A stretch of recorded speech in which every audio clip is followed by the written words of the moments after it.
iQOO baru aja ngeluarin warna baru dari iQOO Z7 5G mereka, yaitu warna Supernova Orange.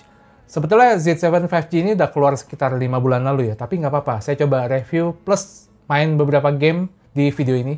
Karena ini adalah HP iQOO pertama yang saya coba, jadi saya penasaran dan pengen share pendapat saya mengenai HP ini. Pertama mungkin bahas warna barunya ini, Supernova Orange. Warnanya itu udah pasti nyentrik ya, dia tuh menyala gitu. Udah pasti bakal cukup mencuri perhatian banyak orang. Dia itu ada pattern garis-garis yang bentuknya agak bergelombang.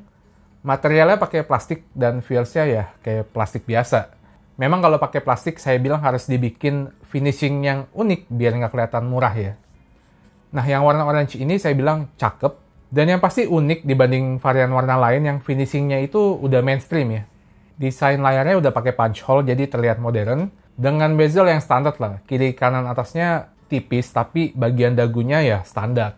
Nah memang HP ini tuh belum pakai panel AMOLED kayak beberapa HP pesaingnya. HP ini pakai panel IPS, tapi tenang, kualitas IPS-nya dikasih yang lumayan bagus. Viewing angle-nya itu masih bagus ya, nyaman dipandang. Nggak kayak layar HP IPS yang murah gitu. Warnanya juga udah vivid, udah dukung DCI-P3 juga, jadi nggak pucet ya. Terus support HDR10 juga, brightness-nya juga lumayan, masih not bad pas lagi di kondisi terik. Kalau saya perhatikan, dia tuh sebetulnya ada fitur yang mirip Vision Booster, buat jaga display tetap bagus pas di kondisi terik. Tapi mungkin karena brightness-nya nggak secerah HP 6 juta, jadi efeknya ya tipis banget. Yang pasti layarnya udah smooth karena refresh rate-nya bisa up to 120 Hz. Yang saya suka, kita masih dikasih pilihan 90 Hz. Biar bisa lebih hemat baterai, tapi smooth-nya masih kerasa. Nah, nggak cuma layarnya aja yang smooth ya. Performanya juga smooth banget di HP ini. Waktu saya scroll HP ini dan coba buka tutup aplikasi, langsung ngerasa, wih ini performanya mirip banget sama Vivo V29. Udah mantep. Paling animasinya kadang ada sedikit stutter ya, tapi ini kadang-kadang doang. Dan minim banget lah. Performanya bisa bagus gini karena HP ini pakai chipset Snapdragon 782G. Yang kurang lebih mirip sama Snapdragon 778G. Paling dia CPU-nya dikencengin dikit lagi aja ya.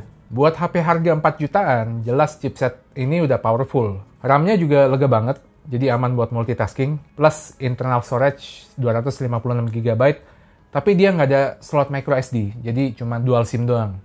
Karena iQOO ini di backing sama Vivo, jadi dia pakai UI yang sama kayak HP Vivo, yaitu Vantage OS. Vantage OS-nya pun udah versi terbaru ya, yang pakai Android 13. Menurut saya ini keunggulan iQOO dibandingkan beberapa HP pesaingnya. Tampilannya bagus, fun, tapi tetap elegan. Dan saya sih selama ini pakai nggak nemuin iklan yang maksa dan ganggu. Oh ya, dia juga punya NFC multifungsi juga. Yang selain buat isi e-money, dia tuh bisa dipakai buat duplikat akses card. Terus iQOO juga kasih sensor infrared di sini. Selain itu, vibration motor HP ini tuh mantep banget ya. Ini mirip banget sama yang dipakai di HP flagship. Jadi enak banget. Karena Snapdragon 782G ini basically mirip banget sama 778G, jadi mungkin dari kalian udah banyak yang tahu gimana performa gamingnya. Yang pasti buat HP 4 jutaan ini udah bagus dan powerful banget. Buat yang masih awam, bisa dibilang chipset ini dipakai di HP 6-8 juta ya biasanya ya.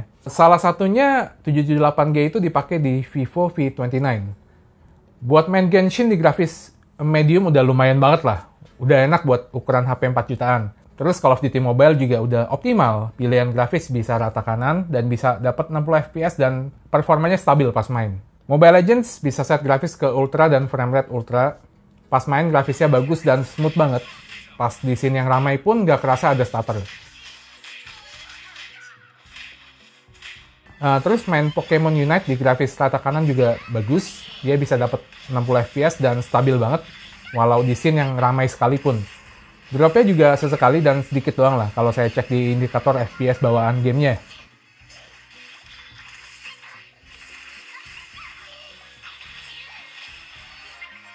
Buat main PUBG bisa smooth ekstrim ya, bisa dapat 60 FPS dan stabil.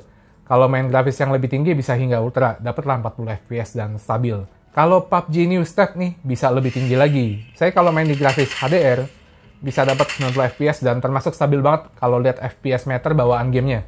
Sayang Vantage OS ini nggak ada FPS meter bawaan kayak kebanyakan HP lain ya. Dan saya belum ada perf dock juga, jadi nggak bisa lihat average FPS-nya. Paling kalau ada, saya ngandelin FPS meter bawaan dari gamenya. Contohnya kayak PUBG New State tadi ya, dia ada FPS meter, dan juga Farlight Active 4. Nah, Farlight saya coba main di settingan HD Extreme, mantap banget. Grafisnya bagus dan yang penting bisa smooth banget. Pas saya cek indikator FPS-nya juga bisa dapetin 120 FPS. Dia tuh jalan di kisaran 110 sampai 120 FPS. Kemarin ini saya pernah main game ini dengan settingan yang sama di HP pesaing yang pakai Snapdragon 778G dan baru main 5 menit udah throttle ke 50 FPS. Dan gak lama suka ngedrop di bawah itu. Kalau ini enggak ya, ini saya main 2 game masih aman di kisaran 110 FPS. Jadi stabil banget. Entah memang udah lebih dioptimalin sama developer gamenya atau memang nggak di throttle sama iQOO. Pas saya tes throttle pakai 3D Mark, pakai stress test ya, ternyata pas lihat skornya performa HP ini tuh stabil banget ya. Dan termasuk adem loh, saya main game lama dan tes 3D Mark stress test ini cuman anget dikit doang. Bisa jadi karena iQOO kasih cooling system yang bagus di HP ini. Oh ya, speakernya juga udah stereo dan termasuk lumayan bagus suaranya. Buat gaming juga membantu buat denger step musuh ya. Dan masih dikasih audio jack. Sekarang kita ke sektor kamera. iQOO Z7 5G pakai setup dual cam di belakang. Ada kamera utama beresolusi 64 megapiksel dan sebuah kamera depth sensor. Jadi sayangnya nggak ada kamera ultra wide ya. Pas lihat resolusi kameranya yang 64 megapiksel, jujur aja awalnya saya skeptis. Saya kira kualitas kameranya bakalan standar atau bahkan kurang ya. Ternyata pas saya coba-coba dan lihat hasilnya, kok ternyata bagus. Pas saya cek, HP ini ternyata pakai sensor kamera yang terbilang bagus, ISOCELL GW3. Hasil fotonya detail dan tajam, warnanya juga vivid dan kontras lumayan tinggi. Kalau dilihat memang processing fotonya itu lumayan ngikut ke HP Vivo ya. Jadi emang langsung enak aja di mata gitu. Dynamic range juga lebar, jadi pas foto backlight, detail di area gelapnya itu masih terang ya. Dan area terang itu nggak sampai overexpose, detailnya masih ada. App kameranya sama kayak HP Vivo, fiturnya tetap banyak, paling nggak selengkap di Vivo V series aja. Kayak fitur natural colors atau efek master itu nggak ada. Ada mode portrait, tapi cuma di 1 kali zoom ya. Pas foto di malam hari juga masih impresif. Pas di mode auto, sebetulnya dia otomatis ada night mode-nya. Kayak HP Vivo V series juga ya. Jadi hasil fotonya itu masih terlihat terang, detailnya masih tajam, dan noise-nya minim. Terus masih ada night mode juga yang bisa hasilin foto yang lebih terang dibanding mode autonya tadi. Dan karena kameranya ada OIS, jadi membantu banget pas foto low light. Fotonya jarang ghosting atau berbayang. Kamera selfie-nya beresolusi 16 megapiksel. Kalau saya lihat sih hasilnya bagus-bagus aja ya. Saya nggak ngeluh. Terus dia ada mode portrait juga. Dan pas foto low light juga hasilnya masih lumayan banget. Untuk perekaman video, kamera belakangnya itu bisa rekam hingga resolusi 4K 30 fps. Tinggi ya. Dan di Full HD ada pilihan 60 fps juga. Hasilnya udah pasti detail dan tajam. Warnanya juga lumayan vivid dengan dynamic range yang masih lumayan ya. Nggak lebar-lebar banget kayak di hasil fotonya pas di backlight, tapi masih sangat lumayan. Sebetulnya saya cukup kaget pas rekam di kondisi low light sih. Hasilnya itu masih bisa dibilang bagus buat HP di kelas menengah. Detailnya itu loh masih cukup tajam ya. Kalau kamera depannya bisa rekam hingga Full HD 30 fps saja. Kameranya juga dilengkapi dengan video stabilisasi, dan yang agak nggak disangka, video stabilisasinya dibuka di semua resolusinya. Di Full HD 60 fps ada dan di 4K pun juga bisa. Hasilnya pun pas rekam sambil jalan tergolong stabil ya. Sayangnya di kamera depan nggak ada video stabilisasi. Kapasitas baterai HP ini 5000 mAh, jadi termasuk besar ya. Kalau pemakaian standar bisa lah tahan seharian. Kecuali kalau kalian main game terus-terusan. Tapi iQOO udah kasih charger yang super ngebut, yaitu 120 watt. Jadi ngecasnya pun bakalan ngebut banget. Dari lowbat ke full paling cuma butuh waktu setengah jam lah. Kesimpulannya gimana? Jadi kalau kita perhatikan saat ini, beberapa brand yang main HP price to performance yang tinggi, itu mulai agak boring ya, apalagi di segmen 3-4 jutaan.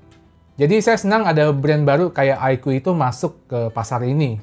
Terus produknya kayak Z7 5G ini overall masih menarik menurut saya. Walau untuk sebuah HP dengan price to performance yang tinggi, dia memang ada sedikit minusnya. Kayak misalnya kamera ultrawide-nya absen di sini.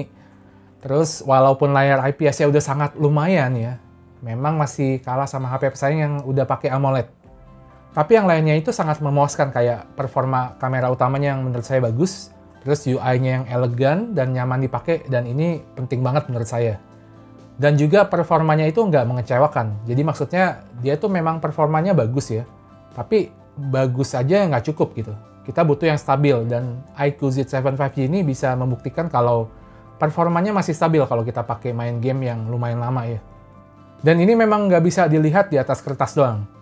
Overall, sekali lagi, iQOO Z7 5G ini menurut saya masih cukup impresif buat di harganya, dan saya tuh masih pengen nungguin produk-produk iQOO berikutnya.